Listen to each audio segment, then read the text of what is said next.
Pulang dari sini, kau ambil kain selendang, kau gendong ibumu dari Jakarta jalan kaki ke kota Makkah.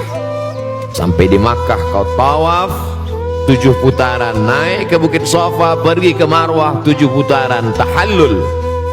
Maka belum dapat menebus sekali teriakannya saat melahirkan. Oleh sebab itu yang punya uang, senangkanlah hati orang tua. Buatlah ibumu seperti raja, maka rezekimu akan seperti raja-raja. Senangkan orang tua, karena setelah Allah langsung orang tua. Wa qada rabbuka alla ta'budu illa iyyah.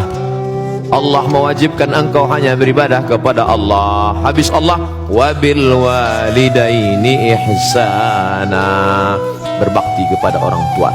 Kalau masih hidup dia senangkan. Tapi saat tidak beruntung, saat sangat sayang pada ibunya, tapi ibunya sudah meninggal dunia, saat datang menjumpai Nabi SAW, ya Rasulullah, ummi matat, makku, ibuku, ummi sudah meninggal dunia. Afa atasaddaqu anha, kalau saya bersedekah pahalanya sampai tidak ke almarhumah? Kata Nabi, tasaddaq, sedekahlah wahai Sa'ad. Ayu sadaqatu afdal, apa sedekah yang paling afdal? Kata Nabi, saqiyul ma, memberi air minum. Idzan ahfiruha. Saat itu juga, saat ngobrol dengan Nabi itu, langsung saat pergi menggali sumur, wakafkan untuk almarhumah ibunya. Sudah meninggal dunia. Maka yang masih hidup, esok hari libur, bawakan makanan kesukaannya, belikan pakaian yang paling indah, tunjukkan kertas, mama sudah kami daftarkan ONH. Alhamdulillah, saya sudah banyak berjalan, jauh berjalan, banyak dilihat, lama hidup banyak dirasa. Di balik kesuksesan orang-orang besar itu saya lihat, saya perhatikan, rupanya di ruang kamarnya ada gambar ibunya. Rupanya saat dia kata sambutan bercerita tentang ibunya, rata-rata kebesaran orang-orang hebat itu berawal dari doa ibu. Ayah juga luar biasa. Ummuka, ibumu, ummuka, ibumu, ummuka, ibumu. Saat Nabi ditanya, ayyun nas, man ahaqqun nas bi husni suhbati, siapa orang yang paling layak mendapatkan baktiku? Ummuka. Setelah itu abuka, bapak. Oleh sebab itu maka kalau masih hidup dia senangkan, bisa memberangkatkan dia haji, Allah akan ganti berpuluh-puluh kali kau akan bisa ke tanah suci Makkah Al-Mukarramah insyaallah. Maka nastighfaru Ibrahimu li abihi illa am mau'idatin wa'adaha iyyah. Nabi Ibrahim memohonkan ampun doa untuk bapaknya Azar yang beda agama itu hanya sekedar janji saja, karena dia dulu pernah berjanji. Waktu Ibrahim mengajak Azar, nama bapaknya Azar, hai ayahku Azar, sembahlah Allah. Apa kata Azar? La illam tantahi, kalau kau tidak berhenti menceramahi aku, la arjumannaka, akan ku lempar kau pakai batu. Wahjurni maliya, tinggalkan aku. Apa kata Ibrahim menjawab? Sa'astaghfirulaka rabbi, aku akan mintakan ampun engkau kepada Allah. Dia sudah janji, dan janji adalah hutang. Falamma tabayyana lahu annahu aduwwul lillah, setelah jelas bagi Ibrahim bahwa bapaknya itu musuh Allah, tak beriman kepada Allah, tabarra'a minhu, dia melepaskan diri, artinya tak dia doakan.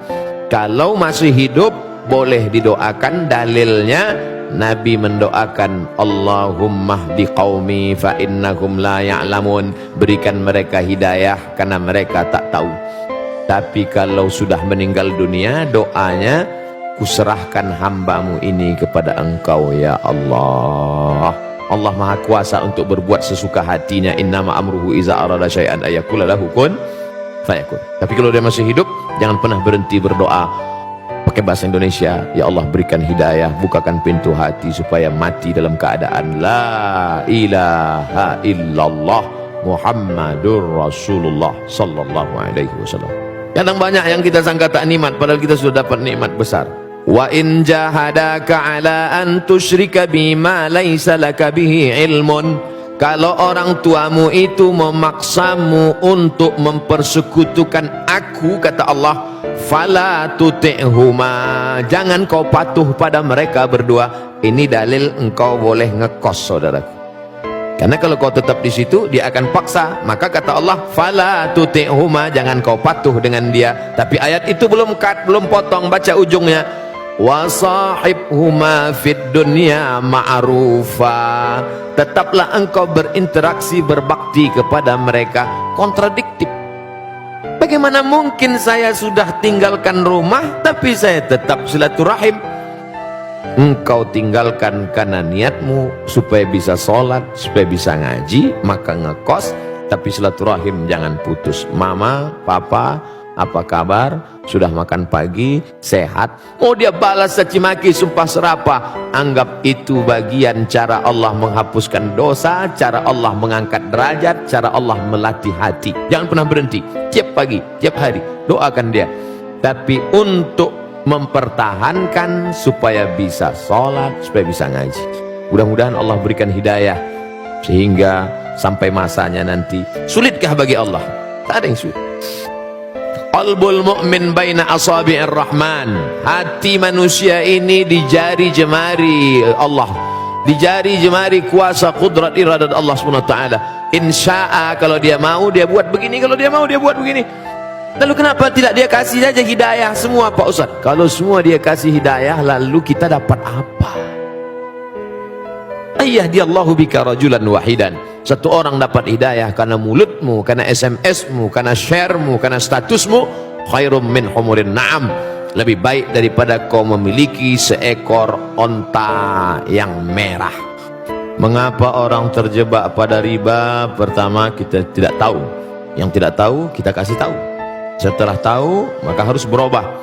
Mengapa orang terjebak pada riba? Karena kebutuhan ekonomi, terdesak.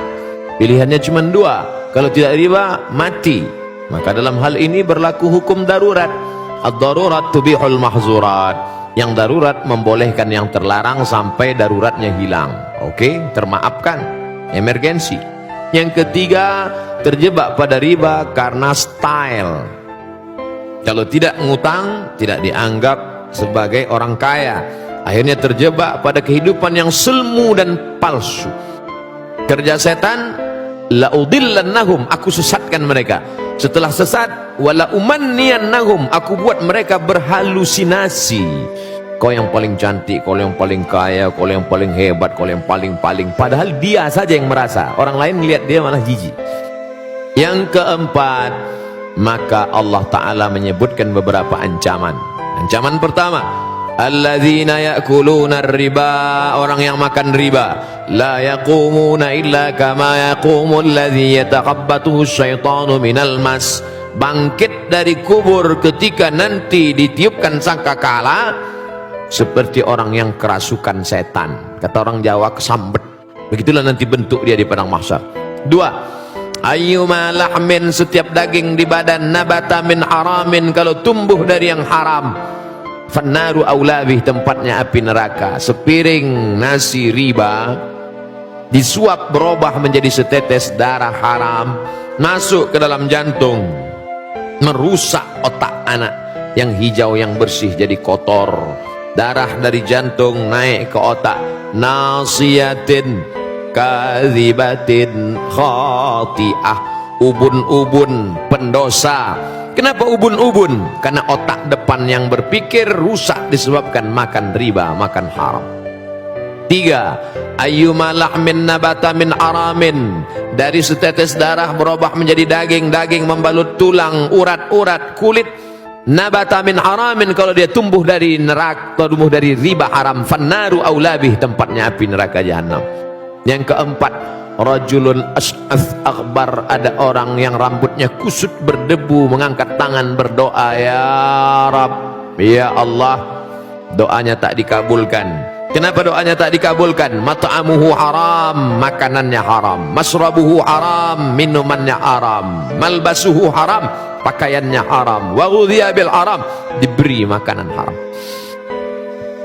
Dulu nih ceritanya sebelum pengharaman. Setelah umat Islam mulai menjauhkan khamar, karena ketika itu ada sahabat yang mabuk minum sampai lupa ayat, sambil mabuk sholat. Wala ana abidum ma'abadtum wala antum ma'abiduna ma'abud, wala ana abidum ma'abadtum wala antum ma'abiduna ma'abud, wala ana abidum ma'abadtum. Nah, keturun ayat la